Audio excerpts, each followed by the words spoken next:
It was an ordinary Saturday morning in Springfield, Illinois, where I lived in a quiet two-story house with my husband, Daniel. Life had become a rhythm of chores, routines, and the occasional family gathering. I was 38, and while my days were busy, they often felt predictable. That particular morning, however, would shake me out of my comfort zone and remind me that even the smallest accidents can unravel hidden emotions, memories, and lessons you never knew you needed. The day started with sunlight streaming through the kitchen blinds. I brewed coffee, humming to myself while flipping pancakes for Daniel.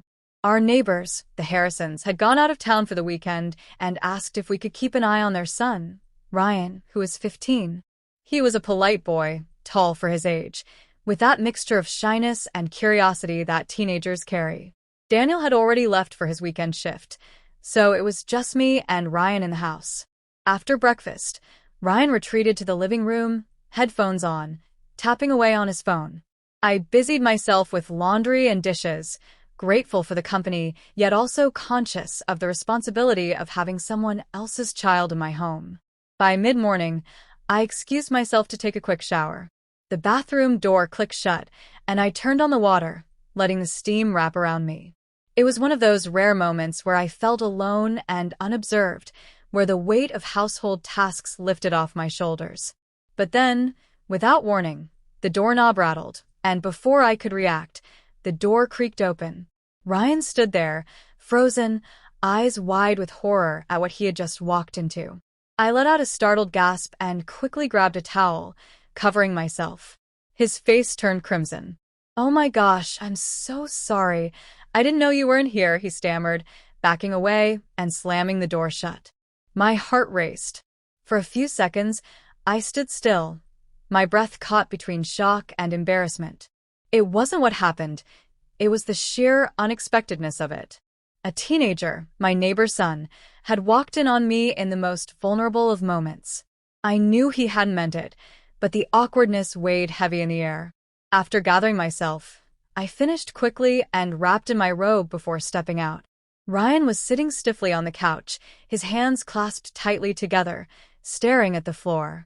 "I'm really sorry, Mrs. Collins," he said, his voice barely above a whisper. "I didn't know the door wasn't locked. I was just looking for the Wi-Fi password again." I sat across from him, my own cheeks still warm from the incident.